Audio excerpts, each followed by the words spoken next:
fire overnight. That fire started in the basement of a two-story building on 66th and Champlain around 10:30 last night. Firefighters were able, however, to rescue a 6-year-old boy. He is in critical condition this morning. 2 women were also injured, but their conditions are not known. Neighbors say they ran outside when they heard screaming, and some tried to run inside the building to help, but the fire was just moving too quickly. 2 of the guys that already ran in there, they said the flames were so thick. They couldn't, there's nothing they can do to go back in there and get the kids. A lot of very has to go to these fire companies. They were in there under very heavy fire conditions. A firefighter was also hospitalized, but he's expected to be okay. No smoke detectors were found in the basement apartment. Some of the other stories we're following right now include this one. A pickup truck plowed into a crowd at a Mardi Gras parade in New Orleans. It injured 28 people. It happened last night. Police believe the driver was drunk. He hit 2 cars before running into the crowd and crashing into a dump truck. A police officer and a 3-year-old child were among those injured. In Germany, terrorism is not suspected after a man drove his car into a group of people near a bakery in Heidelberg. A 73-year-old man was killed and 2 women were hurt. Police say the suspect, a 35-year-old German man, was armed with a knife and tried to run from the scene. Officers ended up shooting him. He was taken to the hospital and is in serious condition. Police are still looking for a motive. Car thieves breaking into yet another dealership in the Chicago area overnight. This time it was Imperial Motors Jaguar on Green Bay Road in Wilmette. This is the same dealership that was targeted by thieves back in November, and it's the 11th break-in of a car dealership in the Chicago area in just the last 2 months.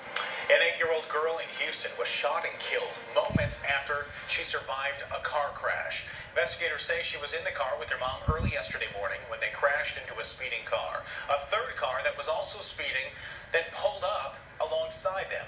The girl's mom thought that car had pulled up to help, but instead, a woman inside that car started shooting. She pulled the gun out the window and she started shooting.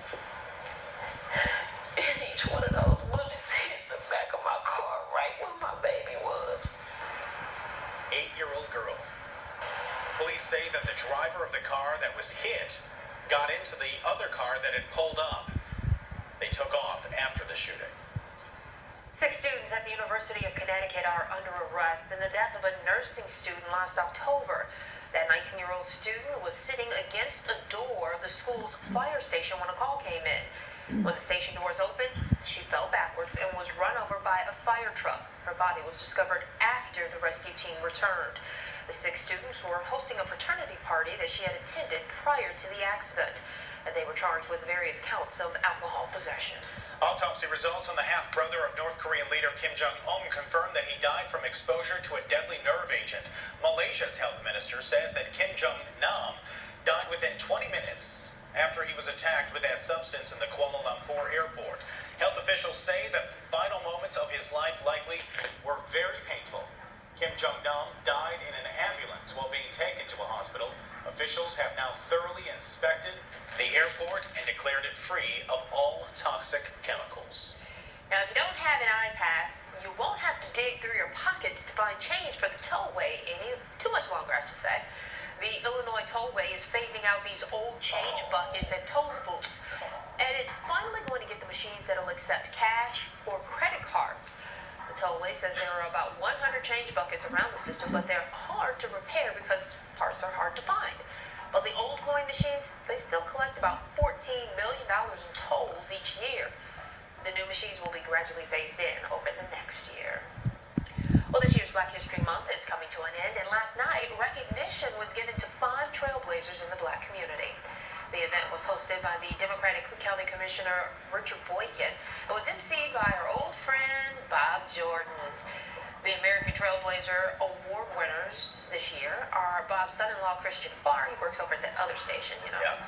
Dr. Still a nice guy, though. Yeah, very nice. Yes. Dr. Willie Wilson, Vera Davis from the Cook County Commission on Women's Issues, and Tone Capone of WGCI Radio. Reverend Jeanette Wilson of the Rainbow Push Coalition was also honored. And congratulations to all. Well, Chicagoans brought out their best moves. Were you one of them? Sorry. 7th Annual Chicago Dance Marathon.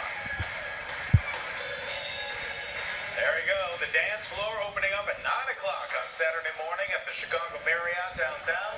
Dancers kept it up for 8 hours to raise money for patients and families being treated at Lurie Children's Hospital. Organizers say the dance marathon has raised more than $2 million since it started 7 years ago. I've seen a lot of dancing. I've seen a lot of jumping. Not a lot of dancing. Maybe that was at like hour 7. After a while, you just lose your groove. Ooh. 7:39 now. Before Hollywood, of course, can honor the best that it has to offer at the Oscars, which happens tonight, it has to skewer the worst that 2016 had to offer, and those are called the Razzies.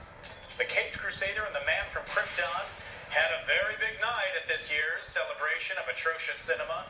Batman vs. Superman: Dawn of Justice won 4 awards, including Worst On-Screen Duo, Worst Sequel, Worst Screenplay, and Worst Supporting Actor.